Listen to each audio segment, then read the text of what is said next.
Now, without further ado, let's get started with our first panel of the day. Net Zero Pathways, Decarbonizing the Economy by 2050. Our moderator for this panel will be Goran Svilanović, Country Manager, Serbia, Bosnia and Herzegovina, and Montenegro at Abkons Group. He'll be joined by an esteemed group of panelists. And Goran, you can join me on the stage, please.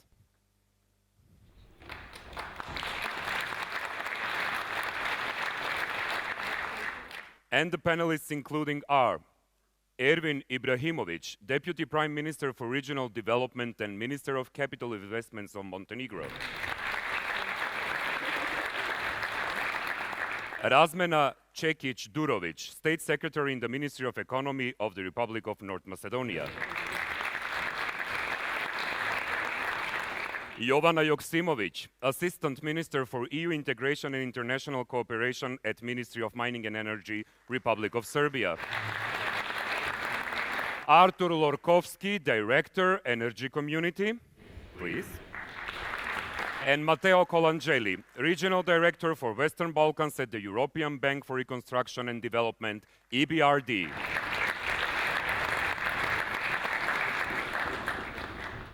I enjoy very much the fact that I can share with you the word I've learned only 3 days back. And I'm going to share this word with you because you do know it, I didn't know it. This is FOMO.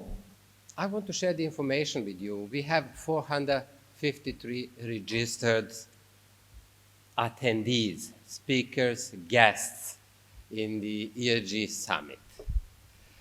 So what I've learned is that FOMO means anxiety that an exciting or interesting event may currently be happening somewhere. Well, it is happening indeed here in Montenegro. I would like to say a big thank you to Sustineri partners, Porto Montenegro, to the government of Montenegro, and all of those who have helped, including the media partner, Bloomberg Adria, because this is hugely important, and I would like to say how humbled I am to speak in the presence of the President-elect of Montenegro and all of you, including fellow panelists. The second surprise I have for you is the following.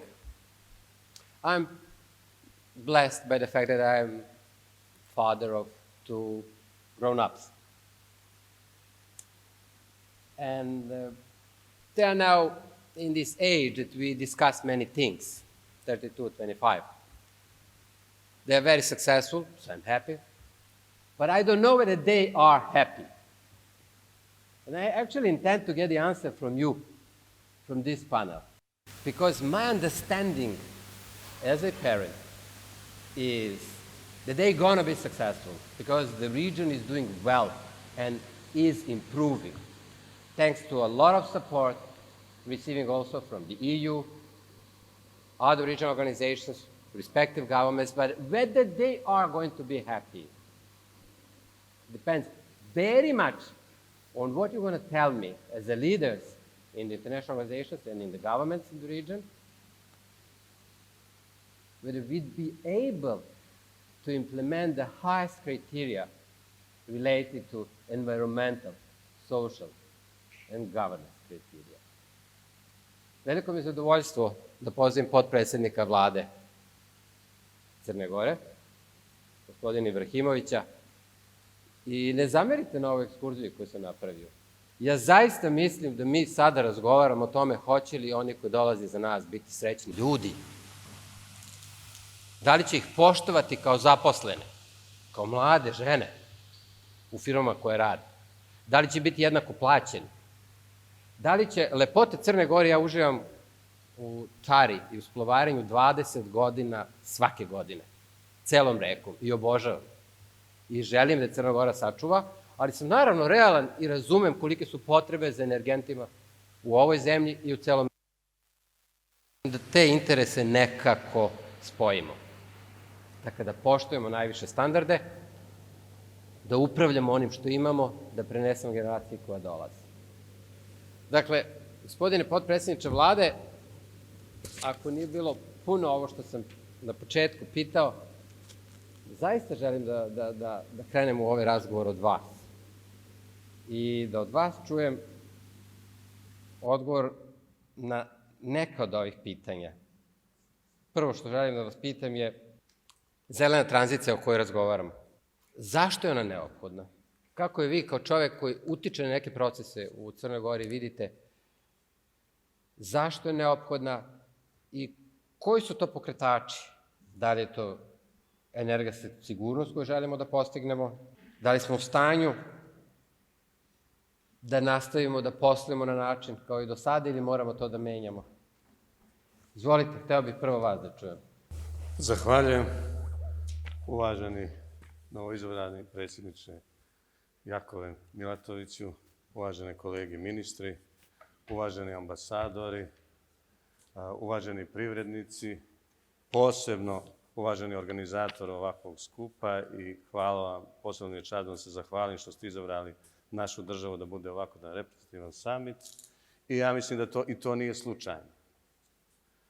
Crna Gora sa svojim potencijalima može da da primjer kako može jedna država da planira svoj održivi razvoj, a sa druge strane da bude ispoštovala zelenu tranziciju, dekarbonizaciju i sve ono što su inače Crna Gora ima u obavezu kao država koja želi da pristupi Evropskoj uniji i država koja je članica energetske zajednice i ono što ovdje sa zadovoljstvom treba sve nas da podsjetim da je Crna Gora prva ekološka država bila u svijetu. Znači, 1991. je potpisala tu deklaraciju. Dakle, imamo prelijepu prirodu, prelijepe potencijale i ovo je lijep summit u kojoj imam zadovoljstvo da pred vama pokušam da pojasnim koji su to strategijski planovi Crne Gore kada je pitanje energetika, ali isto bih na jedno izvanredno pitanje, gospodine Svilanoviću, i na vašu poruku bih dodao da stvarno i ovi divni ljudi ovdje i mi na odgovornim pozicijama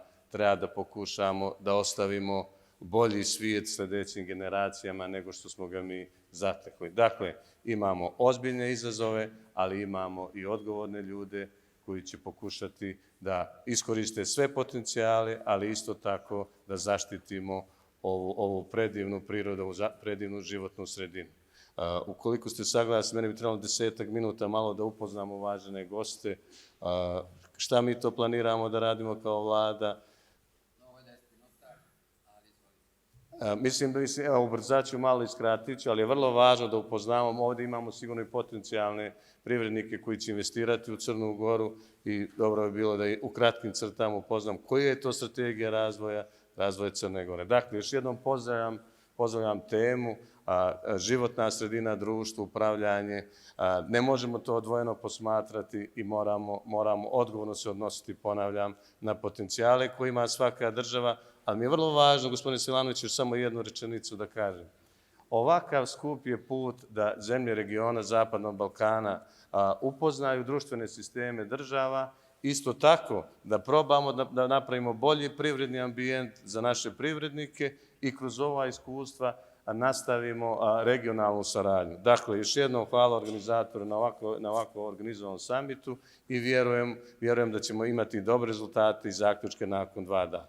Evropska unija ima za cilj da bude klimatski neutralna do 50. godine, to jest da ima ekonomiju sa nultom neto emisijom gasova sa efektom staklene bašte. Ovaj cilj u skladu sa posvećenošću Evropske unije globalnoj klimatskoj akciji prema Parijskom sporazumu i predstavlja srž Evropskog zelenog dogovora. Zelena agenda za Zapadni Balkan predviđena je Evropskim zelenim dogovorom.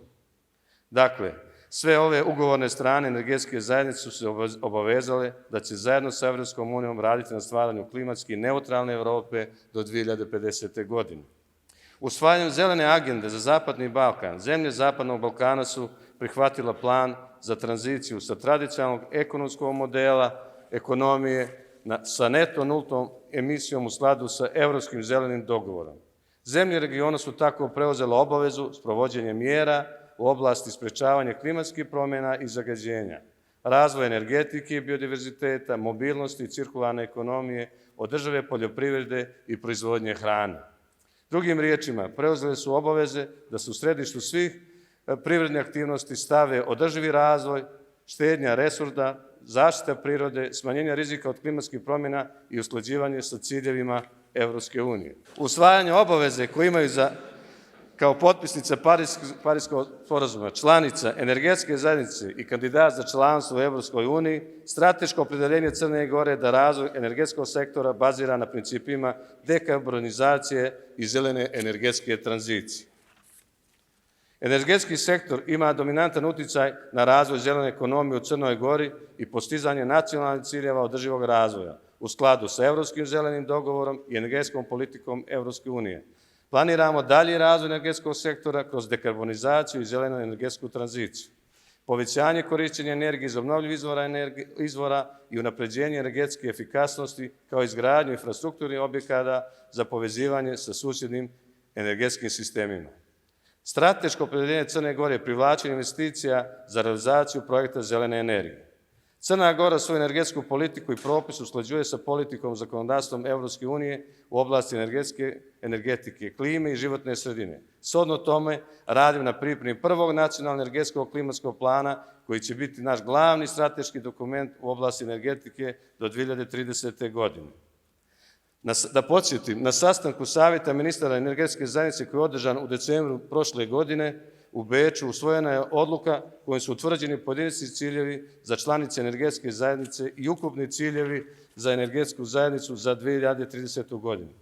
Ciljevi se odnose na obnovljivu energiju, energetsku efikasnost i emisiju gasova sa efektom sistema staklene bašte. Dalje, imajući u vidu ciljeve održivog razvoja, zahtjeve Evropske unije i naše raspoložive prirodne i ekonomske resurske, Crna Gora teži da u skorije vrijeme postane zemlja niskokarbonskog razvoja.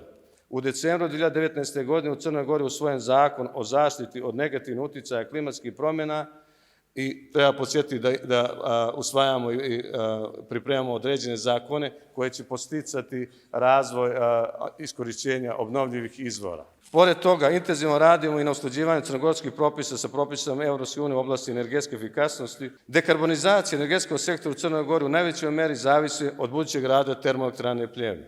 Kao što znate, termoelektrana Pljevlja je izuzetno važna za energetsku stabilnost Crne Gore, gdje proizvodi 40% godišnje proizvodnje električne energije u Crnoj Gori i to će biti jedan veliki izazov za nas. Kada pričamo o zelenoj tranziciji, ona može biti uspješna samo ako bude pravedna. Dakle, mi imamo veliki izazov kada je u pitanju termoelektrana Pljevlja, ali vjerujem da ćemo uz jednu pravednu tranziciju uspjeti zaštititi i građane Pljevlja, ali isto tako kroz iskorišćenje ogromnih potencijala, kao što je rekao i novoizabrani predsjednik. Znači, imamo ogromne potencijale kada je u pitanju sunčeva svjetlost, hidro i vjetru. Dakle, kada je u pitanju strategija razvoja, jer znamo, još 2 minuta samo, kada je u pitanju strategija razvoja jedne države, ne možemo je zamisliti bez jake energetske efikasnosti jedne države. Crna Gora ima jasan cilj i plan aktivnosti da iskoristi velike potencijale koje sam nabrojao. Tako da sada, zbog vremena, ne mogu nabrajati koji su to, ali mogu da kažem da već imamo iskorišćenje kada je pitanje vjetroenergija, radimo na maksimalnom iskorišćenju solarne energije. U narednom periodu sa našim kolegama iz regiona pokušat ćemo, naravno, iako Crna Gora nije zavisna od gasa, prirodnog gasa, da u narednom periodu i tu hvatimo priključak sa našim susjednim državama, tu dajemo maksimalni doprinos. Tako, kada još jednom da zaključim, Crna Gora kao država, koja prije svega je prva ekološka država, nastavit će da štiti životnu sredinu, ali isto tako da probamo da pređemo na zelenu tranziciju, odnosno da iskoristimo sve ove obnovljive izvore, a vremenom i da termoelektranu Pljevlja, koja će biti veliki izazov za našu državu, isključimo, ali ne smijemo staviti energetsku zavisnost naše države. I još vrlo važno, u tome će nam pomoći nacionalni energetski i klimatski plan koji smo u obavezi da odradimo i to će nam biti jedna smjernica kako da uskladimo i potrebe građana, kako da uskladimo privredni izazov, a sa druge strane i da zaštitimo našu državu. A odavde pozivam sve privrednike da dođu u Ministarstvo kapitalnih investicija, resorno ministarstvo, da pojasnimo čime to Crna Gora raspolaže, koji su to prednosti ulaganja u Crnoj Gori, ali isto tako spremni smo na iskustvo uvaženih privrednika i da mi od njih čujemo kakva su druga iskustva u susjednim državama, kako bismo bili konkurentni na sve više izazovnom tržištu. Dakle, još jednom, cilj i vlade Crne Gore da sljedećim generacijama ostavimo barem za malo ljepšu državu nego koju smo mi naslijedili. Hvala još jednom na pažnju. Gospodine potpredsjedniče vlade, mnogo vam hvala za ovo. Termoelektrana Pljevlja. I ne mislim da danas idemo u to, jer to jeste kompleksna tema i ja to jako poštujem. Ali vi ste istovremeno ministar za kapitalne investicije. Ovo je prilika, ovi ljudi koji sede tu, ja sam jutros razgovarao sa nekima, su investitori u vodu, u vetar, u sunce, u biomasu, evo, tu su kolege, čekaju da čuju. Pa iskoristite minut, dva da nam kažete šta vidite kao ključne projekte u narednih godinu, dve, tri, baš kao ministar za kapitalne investicije. Koga pozivate, na kojim projektima, evo, od ovih obnovljivih izvora? Izvolite. Zahvaljujem na tom pitanju. Mislio sam i to kroz moje obraćanje, ali hvala vam na tom. Dakle, kao što znate, Crna Gora ima preko 265 sunčanih dana u godini. Sigurno rijetko koja država može da se pohvali time. Znači, izuzetan potencijal za proizvodnju solarne energije. Sa druge strane, Crna Gora je izuzetno bogata vodenim potencijalom. Spremni smo da dođete da razgovaramo i da investirate u proizvodnju hidroenergije. Isto tako, imamo određene dijelove države gdje možemo da investirate u vetroproizvodnju. Dakle, spremni smo i za biomasu, imamo veliko interesovanje određenih privrednika za proizvodnju prirodnog gasa, tako da Crna Gora ima šta da ponudi privrednicima i dođite, dobrodošli ste. Ono što ponovo kažem, kroz usvajanje još nekih zakona, još lakše ćemo otkloniti određene barijere i vjerujem da Crna Gora može pružiti određene povoljnosti privrednicima, a isto tako, kažem, pokušat ćemo tu administrativnu barijeru još da poboljšamo, odnosno da je uklonimo, kako biste što prije svoj kapital investirali i oplodili u ovoj od jednoj od najljepših država u svijetu. Hvala vam najlepše. Well, Artur, I'm going to turn to you. First of all, I'd like to say a big thank you for joining us. Artur Durkovski is Director of Energy Community. We were mentioning Pljevlja. I am going to continue with Pljevlja, but I would really like to hear from you. There are a lot of expectations. There is an intensive dialogue between the respective countries and the Energy Community Secretariat regarding the goals set for 2050, regarding the assistance they might expect from you to get as close as possible and align with the others in the EU. What will be your answer to the key drivers for this green transition? It's a big idea, and it's loved by everyone in the region, but how can you help? And what do you think are the drivers? Please. I think it's working. So first I need to confess I'm FOMO, so I was really feared of being missed out of this meeting. And thank you very much for inviting me and having me here among this beautiful audience and sharing with you some thoughts and considerations we have in the Energy Community Secretariat. The role of the energy community is rather to provide the frameworks for governments to deliver on the transition and to create the safety net in which they can operate while pursuing reforms towards the transition to green. And this role is in stabilizing the investment processes.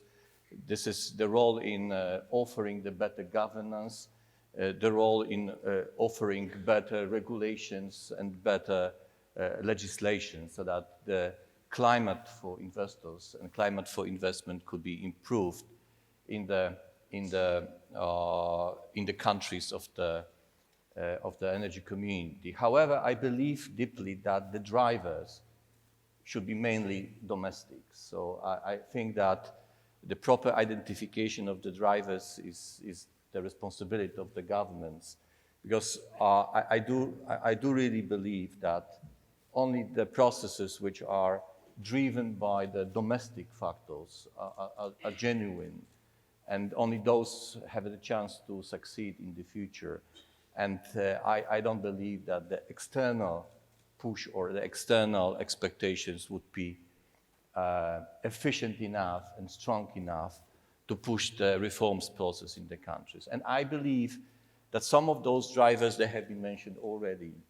So the aging generation fleet in the contracting parties in the Western Balkans is one of the drivers why this transition is non-regret option. Why I think this is the national interest of countries like Montenegro to move forward in transition instead of following the non-action strategy, which will, I will say it, and I will touch upon later on that, I believe will be more costly than engaging in the reform process.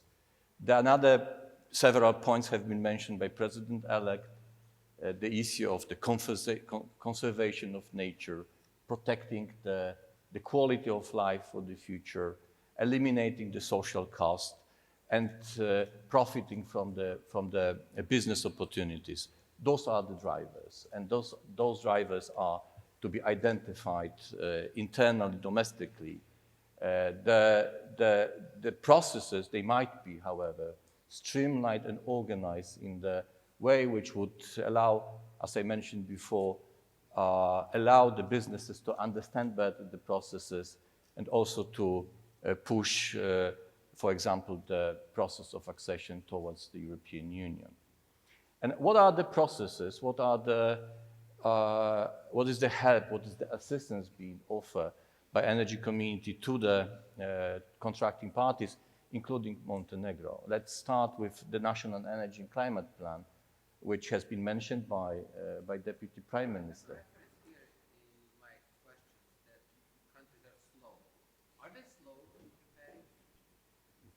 It depends, you know. What do you think? They are as slow as they want to be, you know, and this is what I mentioned. What we expect is this will to drive should emerge domestically. You cannot impose on an independent country a speed of the processes. This is to the country to define the cost of non-action for the future, and this cost, as I mentioned, will be growing.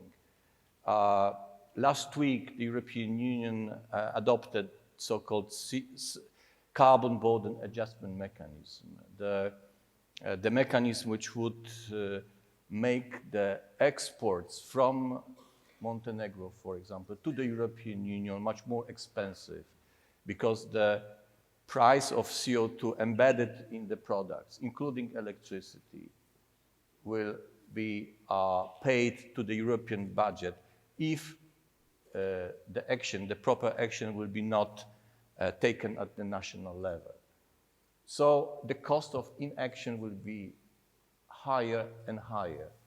And this is to be realized by the governments, whether this is a good strategy for the country, for example, to pay money to the European Union instead of receiving money from the European Union. Whether this is a proper strategy for the country to limit export opportunities for the local businesses to the European Union. Whether this is good for the local industries to limit the opportunities for the export of electricity to these countries because of this border adjustment mechanism. So this is the questions which are to be answered domestically. And what we are providing, again, we're providing the proper structures, the proper processes. NECP is one. And if the NECP will be weak, that will be the signal for the investors that there is no will from the country to engage in the reform process. So you cannot expect that will make the investments much more expensive. I'll ask you something. Rather, I'll do it than leave it to Razmena or to Jovana to ask the same. Do you think that the countries from the region are put in the same or similar situation with their EU partners when it comes to the new regulations? I will take the example of the electricity market.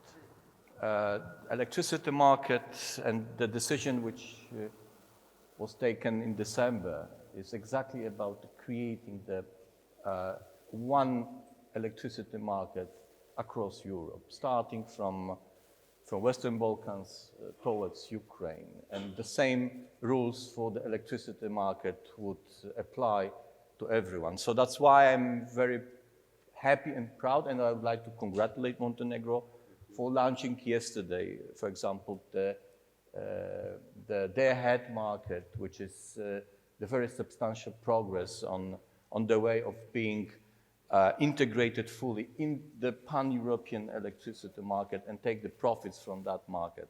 But a lot is to be done. We have the clean energy package and electricity package to be transposed this year, by the end of this year.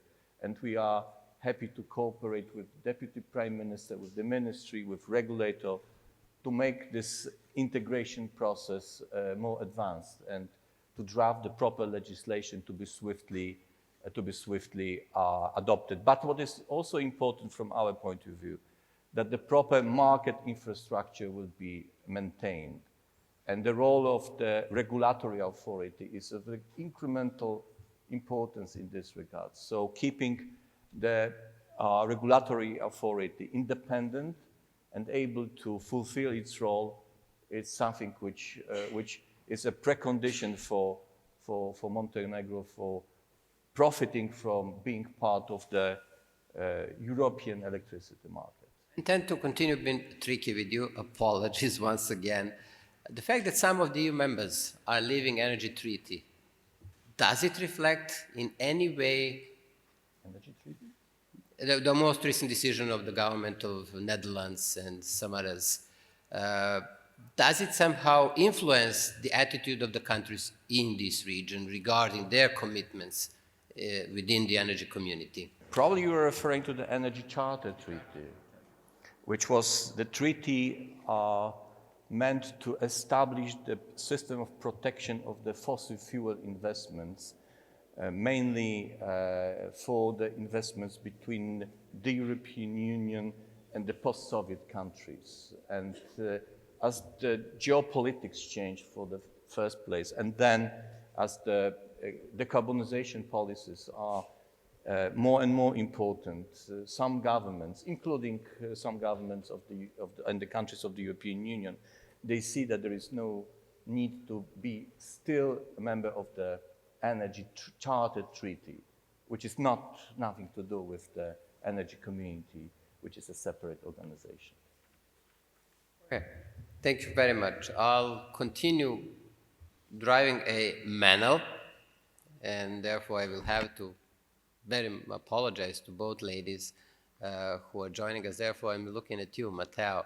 The EBRD was seen by all the governments in the region as a huge supporter, because it's the EU taxpayers' money supporting adjustment, including in this field that we are discussing today.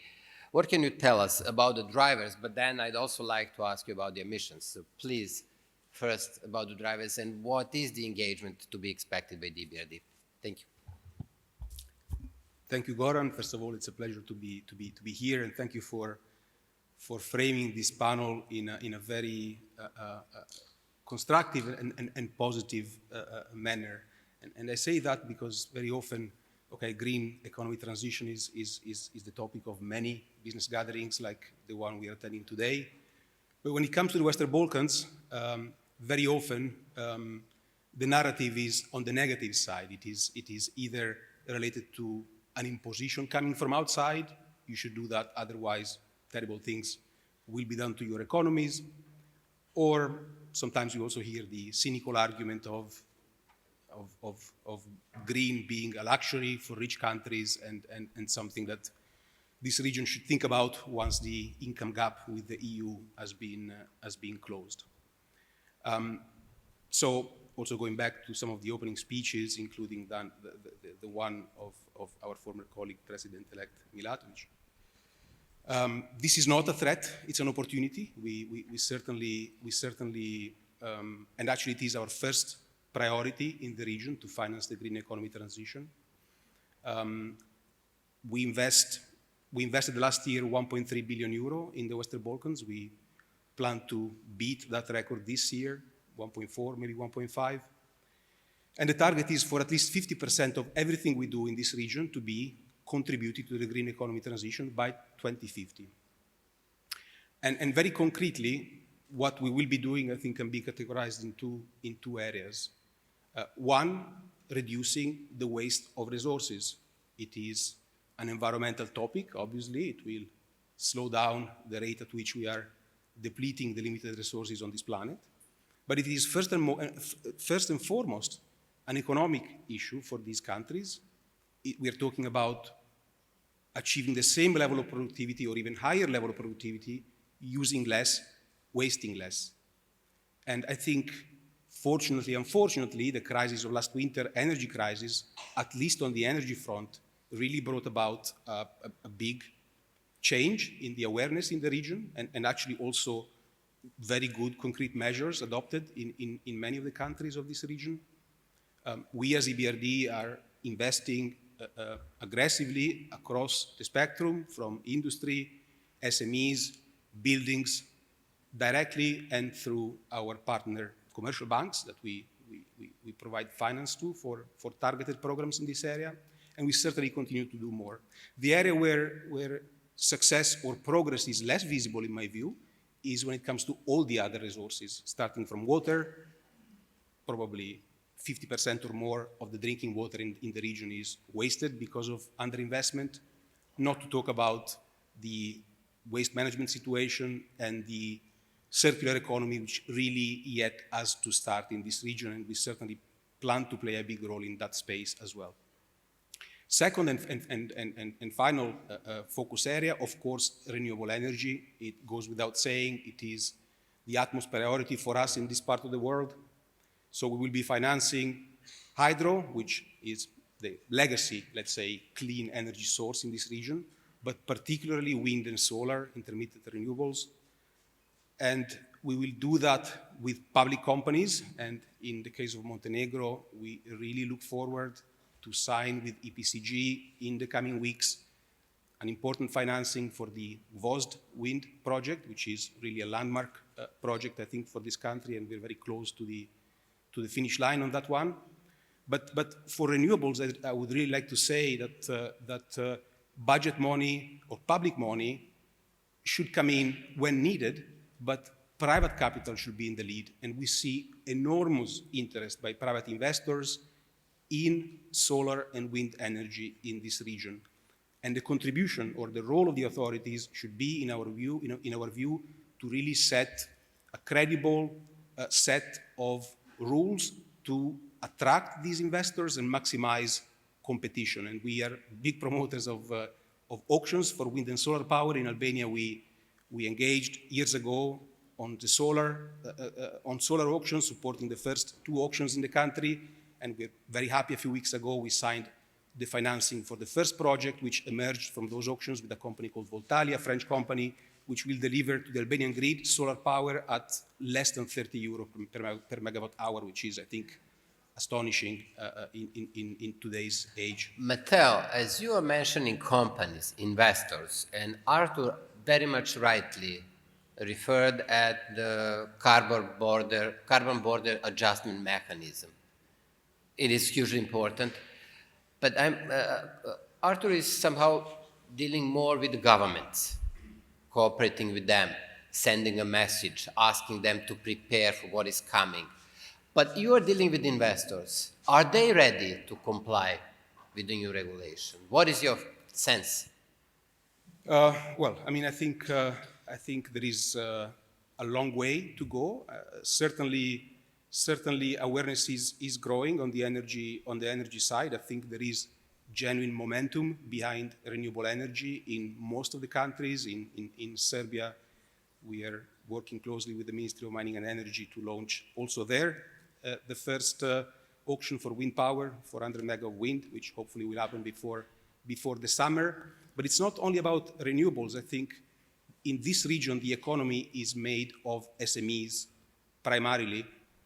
And I think there, the cultural shift, but also the availability of funding, including grant funding, which is available, and some of it we are channeling through our credit lines, is important to really accelerate change in terms of understanding the challenges of ESG and the importance of complying and meeting these standards in order to be part of international value chains, or even if we think of the success of many of the countries in the region, Serbia in particular, in attracting foreign direct investment, to maximize as a local SME, as a local entrepreneur, the opportunity that this foreign investment brings to the country and become a supplier, for example, to a big foreign company that came to the country. This is not happening at potential yet because many of the local companies are not yet at the level, in terms of ESG in particular, which is required in order to become a supplier to a big multinational, to a big international. Before turning to the governments, I would like to invite both of you, Arthur and you, Matteo, as we are discussing also about the green transition. But in parallel, Arthur, you referred to new geopolitical context, and I fully agree with you. The EU has proposed a Critical Raw Materials Act. I'd like to hear from you to refer at this. What would be the expectation when it comes to an idea of CRM clubs, etc.? Where do you see these countries in the process? Both of you, please. Matteo. Well, I mean, it's unsurprising that the EU is very proactive on this front, because clearly the challenges of stepping up intermittent renewable energy can only be met if technology to store power is available, and is available at attractive costs. So clearly, in a world which is seeing more and more, let's say, trading blocks competing with each other, it is, I think, more than to be expected that the EU should be pushing for some bigger degree of independence when it comes to its ability to secure the raw materials which are critical to implement, to realize the very high ambition it has in the field of green energy transition. So, and the Western Balkans clearly should have a role in that. Arthur, would you like to refer at this? So maybe it would be important to state firstly that we are still, as the European Union, struggling with the past dependencies on the fossil fuels and the importations from Russia. And this is still the process of making Europe less dependent on that factor, and the contracting parties of the energy community are part of that. And the process of the joint gas purchasing, where Serbia, by the way, is participating with Ukraine, Moldova, from the European, is the sign how the European Union is helping the countries of the energy community to get out of also the dependencies from the past. But the challenge remains how not to become dependent on the other suppliers in the other sectors, especially on the raw materials, which are critical for the transition, as Matteo explained, for the batteries, for renewables, for the new technologies to be still developed, and which are needed for the transition. And from that perspective, I see that this approach, which is represented by the European Union is strategically important to avoid the same kind of dependencies in the future as we have experienced and we are still experiencing from the fossil Thank you fuels. very much to both of you, because it is, I think, hugely important to pass this message that as we are framing the green transition in a wider sense, we also need to refer to these elements that we have touched upon now for geopolitical reasons, so that they are part of the same process. Thank you. Now I'd like to turn to the governments. We'll start with the apology that the lady said speaking at the very end. But I'll start with you, Razmena. And as we were discussing at the very beginning on the NECPs, where does your government, Republic of North Macedonia, stands? Thank you very much, Mr. Svilanović. Yes, the North Macedonia is a contracting party of the energy community, was required to develop an integrated national energy and climate plan. And I'm pleased to say that our country is the first contracting party of the energy community that prepared the NECP, and it was adopted in June 2022. Starting from 2019, an extensive work was done in consultation and coordination with all relevant stakeholders, the NGO, and of course we have a very great support of the Energy Community Secretariat in this process. This NECP shows the pathway to achieve the agreed 2030 targets and includes a perspective until 2040 in order to ensure consistency with long-term relevant policy at EU, UNFCCC, and also at the energy community level. And the NECP takes a holistic approach and addresses the 5 main dimensions of the EU also. And I would like to mention that the Macedonian targets defined in the NECP for the share of renewable energy sources in cross-final energy consumption by 2030 is 38%, and target for energy efficiency in relation to the primary energy consumption is 2.3 MTO, and for the final energy consumption is 2 MTO by 2030. And according to the decision of the Energy Community Ministerial Council, the proposed targets for the renewable energy sources and energy efficiency for North Macedonia match up our NECP targets also. I have a tiny question. How? What are the steps that the government is ready to do? Yes, but I think that all the steps in North Macedonia is determined by the energy strategy for the period until the 2040. And this strategy was adopted in December 2019. And also we prepared the new energy strategy because in the consideration the COVID-19 crisis and also the energy crisis and effects caused by the war in Ukraine. And in this, we also have some EU-funded project was conducted in the past period regarding the just transition of the country. And I'm also pleased to say that we have a positive reply for the Climate Investments Fund Accelerating Coal Transition Investments Program. We received in February this year a positive reply for approval of 85 million euro in order to most efficiently and effectively use this money. We also, the first step will be the development of investments plan, which will be designed with the support of the EBRD. What about the labor demand? The labor demand, yes, we have. Are you considering in the process the need also to have innovative approaches and sufficient labor? This is a common issue for all of the countries. Yes, I understand.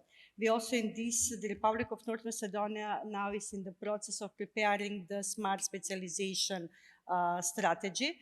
And this strategy is in accordance with the methodology and guidance provided by the, and one of the key elements of, for the successful design and implementation of the strategy that will follow is the entrepreneurial discovery process. And in this process, it's very important to have continuous public-private dialogue between academia, government sector, economy, and civil society. And we expect that the government will adopt this smart specialization strategy until the end of this year. Thank you. Jovana, I'm turning to you as my compatriot. Hugely important country in this region. And first of all, I'd like to start by saying that there is a lot of expectation created in the public in our country regarding Dubravka Đedović as a new minister and a new energy to be engaged in the process. I mean, I know that she's overwhelmed with the tasks, and we are very happy to have you here. I'd like to start by asking you about, well, the same things that we have now discussed. How is the government of Serbia, including, of course, your ministry? How do you see national strategy for green transition? Where do you see pathways? Well, thank you very much for today's invitation to take part into this very important conference, first one in the region, and also for the opportunity to speak in the name of the government of the Republic of Serbia and the Ministry of Energy and Mining. Yes, expectations are great. New energy is here. Today we are having amendments to the law on renewables in the National Assembly, and our Minister Dubravka Đedović is there present to have the fruitful discussion and hopefully very successful closure of these amendments to the law. This will pave the way to accelerate the investments in renewables in the Republic of Serbia, set the regulatory and administrative, let's say, framework for future investments, but also this is a very important step of the government of the Republic of Serbia for accelerating the energy green transition. Having in mind the context that we are currently in, this geopolitical very crisis, I have to say, when we have to think about energy security as national security, when we have to have enough energy for the citizens and for the economies, we have to think about diversification of the sources of supply of the energy.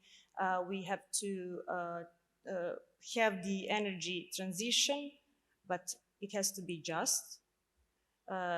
It has to have all relevant cross-cutting topics that we discussed about. It's not just... But go a step further, please. What do you mean by just? Well, it has to include all the relevant stakeholders. It's not just the state that takes the actions. It's also the economy. It's also the investors. It's the citizens, the NGOs, the institutes, the faculties, the whole system, the whole country should be involved in further accelerating and stepping ahead. Not just making the legal setup and strategic documents, and those are very important things to set the ground for the development. Jovana, I love what you've just said, a legal setup. People seated here are investors. Money is here. In the panel, Matteo is there, and there in the audience. What would you say as a representative of our government? Where are we ready to invite them in? First of all, hopefully the amendments to the law will be adopted soon. We will have also the Integrated National Energy Climate Plan adopted soon.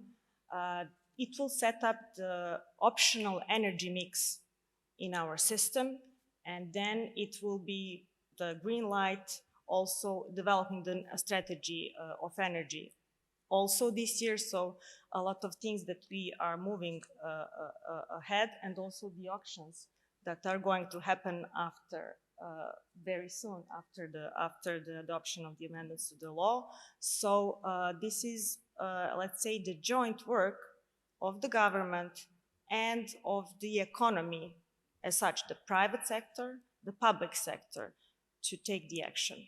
I will not shy from going into a big issue in Serbia at this point, and this is the engagement of the government, in particular the ministry, regarding the electric power utility, EPS.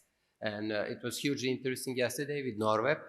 There was a very good performance. Thank you for joining us and supporting Montenegro, Albania, Serbia as well. So what are the steps that we might see in the coming months regarding the reorganization, and what will be the end game there? I have to say that the first step was done. We had the new statute of the EPS. So the thing is that the government is setting up also the risk management of the public companies in the energy sector currently we are talking about. Also the business-oriented approach. We have a lot of investments that are going to happen in the public and the private sector, and we need to have strong companies to follow that and to implement that. So one is the regulatory framework, other one is the realization and strong capacities inside the companies. If you have 1 minute to address the audience, what would you tell them now at the very end? Well, I have to, maybe I should tell that we should all jointly in region work together in connection, in integration, European integration, and also to strengthen our internal powers. And I know that we have resources, both in human capital and natural resources. And I think that these are the things that we can, in future, cooperate even better. So acceleration, integration, and connection. I have to say that those are in sustainable and reasonable way of doing things.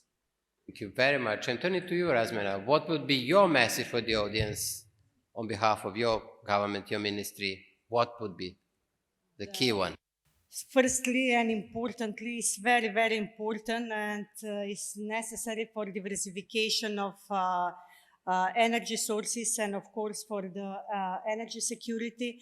And we need to accelerate the energy transition. And, of course, we need more investments in renewable energy sources and energy efficiency also. Matteo, I'm turning to you. More investments, but you will say what kind of readiness you would expect on behalf of the governments in this respect to offer more? Well, I would say that my message would be that there is more money available, certainly from EBRD, but I'm sure if colleagues from other IFIs or even commercial banks were on this panel, the message would be the same. The money is there in large supply. What is in limited supply is well-prepared projects for investment in the green economy transition. So the message is to entrepreneurs in the audience to believe in the future, believe in the opportunities that the green economy transition presents, and that for well-structured projects, financing will always be available. Artur, what would be your reaction when it comes to compliance with the commitments already made? And please. So my message would be use the regional market to the utmost, because you have a great potential, but you have small markets, national markets. And only having the regional market would create opportunities for the business to come. And you have the assets for doing that. This is the infrastructure, the energy infrastructure, which is your legacy, transmission infrastructure. What you need is just to align on the regulatory framework. which is easy cake, actually, if there is a political will to do that. Thank you. I okrećem se vama na samom kraju. Još jednom mnogo vam hvala za podršku. Šta bi bila vaša poruka kao ministra za kapitalne investicije i potpredsjednika vlade Crne Gore na kraju ovog razgovora ljudima u sali? Izvolite. Mogu da kažem da smo bogati za određena iskustva iz svih država i kao što sam u uvodnoj riječi rekao, ovo vjerujem da će svima nama doprinijeti da bolje razmatramo i planiramo perspektivu, posebno kada je u pitanju dekarbonizacija i zelena agenda, i vjerujem da ono pitanje koje ste rekli kolegama, da imam obavezu da podsjetim da Crna Gora ima podvodni kabl, da Crna Gora nije vezana samo za Crnu Goru, nego smo vezani za region. Pozivam sve da zajedno imamo u planu, vrlo ambiciozan plan, još jedan kabel da radimo, tako da želimo da se povežemo sa cijelom Evropom, otvorili smo za saradnju, jačat ćemo infrastrukturu, energetsku, tako biznismeni dođite. Još jednom pozivam, Crna Gora ima šta da da potencijalnim investitorima. I'd like to express a big thank you to all the panelists and to say, on my personal behalf, being happy is not an easy task. We need to really work on it, and I am very much grateful for your support in this respect. Thank you, Sustineri partners. Thank you a lot.